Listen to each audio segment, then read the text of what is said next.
ADGP MR Ajith കുമാറിനെ രക്ഷിക്കാൻ ഇറങ്ങിത്തിരിച്ചതായിരുന്നു സംസ്ഥാന പോലീസ് മേധാവി റവാഡ ചന്ദ്രശേഖർ. ആ സംശയം കേരളത്തിലെ നല്ലൊരു വിഭാഗത്തിനും ഉണ്ടായിട്ടുണ്ട്. കാരണം ആലപ്പുഴയിലെ രക്ഷാപ്രവർത്തന കേസിൽ കുറ്റക്കാരനെന്ന് കണ്ടെത്തിയ SIT റിപ്പോർട്ടിൽ നടപടിയെടുക്കുന്നതിനു പകരം അത് വിശദീകരണം തേടി മടക്കി അയക്കുകയാണ് DGP ചെയ്തത്. വിശദീകരണം തേടുന്നതിൽ കുഴപ്പമില്ല, അത് DGPയുടെ ചുമതലയാണ്.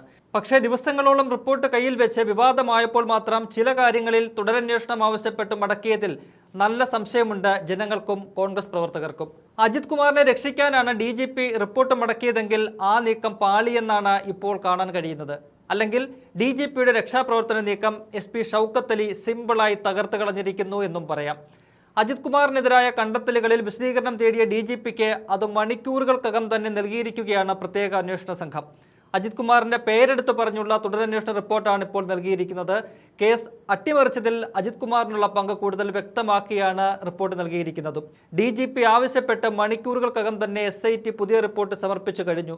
ഇത് DGPയെ ഞെട്ടിച്ചിട്ടുണ്ട് എന്നതിൽ സംശയമില്ല. അജിത് കുമാറിനെ രക്ഷിക്കാനുള്ള റവാഡ ചന്ദ്രശേഖരന്റെ നീക്കങ്ങൾക്ക് തടയിട്ടിരിക്കുകയാണ് അങ്ങനെ ഷൗക്കത്ത് അലി. കാരണം ഇത് തന്റെ കൂടി അഭിമാന പ്രശ്നമാണെന്ന് ഷൗക്കത്ത് അലിക്ക് നന്നായി അറിയാം. UDF സർക്കാർ അധികാരത്തിലേറിയ അന്ന് തന്നെയാണ് മുഖ്യമന്ത്രി VD സതീശൻ ആലപ്പുഴയിൽ KSU പ്രവർത്തകരെ മർദ്ദിച്ച സംഭവത്തിൽ കോടതി നിർദ്ദേശം നടപ്പാക്കുന്നതിന്റെ ഭാഗമായി പുനരന്വേഷണത്തിനായി പ്രത്യേക അന്വേഷണ സംഘത്തെ നിയോഗിച്ചത്. SP ഷൗക്കത്ത് അലിയുടെ നേതൃത്വത്തിലുള്ള സംഘത്തിനായിരുന്നു അന്വേഷണ ചുമതല. അന്വേഷണം നടത്തി മുൻ മുഖ്യമന്ത്രി പിണറായി വിജയന്റെ ഗൺമാന്മാർ കുറ്റക്കാരാണെന്ന് കണ്ടെത്തി. മാത്രവുമല്ല, അന്നത്തെ അന്വേഷണം അട്ടിമറിക്കാൻ നേതൃത്വം നൽകിയത് ADGP ആയിരുന്ന MR അജിത് കുമാർ ആയിരുന്നു എന്ന് തെളിവുകൾ സഹിതം കണ്ടെത്തുകയും ചെയ്തു. ക്രമസമാധാന ചുമതലയുള്ള ADGP ആയിരുന്ന അജിത് കുമാറിന്റെ ഇടപെടൽ പ്രത്യേകമായി അന്വേഷിച്ചാണ് DGPക്ക് റിപ്പോർട്ട് നൽകിയത്. ജൂൺ 23 സമർപ്പിച്ച റിപ്പോർട്ടിൽ വിശദീകരണം തേടിയത് ഏതാണ്ട് 20ഓളം ദിവസങ്ങൾക്ക് ശേഷമാണ്. 5ഓളം വിഷയങ്ങൾ ചൂണ്ടിക്കാട്ടി അതിൽ വ്യക്തത വേണമെന്ന് പറഞ്ഞ് പുനരന്വേഷണം നടത്താനാണ് SITയോട് ആവശ്യപ്പെട്ടത്. ഈ മാസം അവസാനം ഒഴിവ് വരുന്ന DGP തസ്തികയിലേക്ക് കണ്ണും നട്ടിരിക്കുന്ന ഉദ്യോഗസ്ഥനാണ് അജിത് കുമാർ. അതിനുള്ള നടപടിക്രമങ്ങൾ തുടങ്ങാനിരിക്കെ അജിത് കുമാറിനെതിരെയുള്ള നടപടി ഒഴിവാക്കാനുള്ള തന്ത്രമായിരുന്നു റിപ്പോർട്ടിലെ വിശദീകരണം തേടൽ.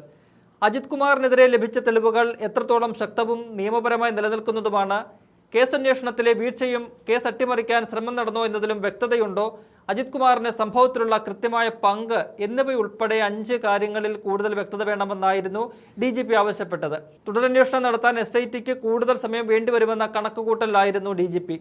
പുതിയ റിപ്പോർട്ട് വരുമ്പോഴേക്കും പുതിയ DGPയെ ശുപാർശ ചെയ്യാനുള്ള സ്ക്രീനിംഗ് കമ്മിറ്റിയൊക്കെ ചേർന്ന് അവിടേക്ക് അജിത് കുമാറിനെ കയറ്റിയിരുത്താമെന്നായിരുന്നു വിചാരം. എന്നാൽ അതിനാണിപ്പോൾ തിരിച്ചടി നേരിട്ടിരിക്കുന്നത്. ഇനി ഈ റിപ്പോർട്ടിൽ DGP എന്ത് നടപടി സ്വീകരിക്കുമെന്നത് നിർണായകമാണ്. എത്രയും പെട്ടെന്ന് റിപ്പോർട്ട് സർക്കാരിനെ കൈമാറിയാൽ മാത്രമേ അജിത് കുമാറിനെതിരായ നടപടി സ്വീകരിക്കാൻ കഴിയൂ.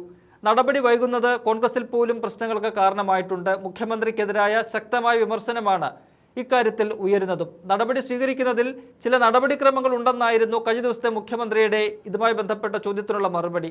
മർദ്ദനത്തിനിരയായ AD തോമസ് MLA കഴിഞ്ഞ ദിവസം ആഭ്യന്തരമന്ത്രിയെ നേരിൽ കണ്ട് വിഷയത്തിൽ ഉടനടി നടപടി വേണമെന്ന ആവശ്യം ഉന്നയിച്ചിരുന്നു.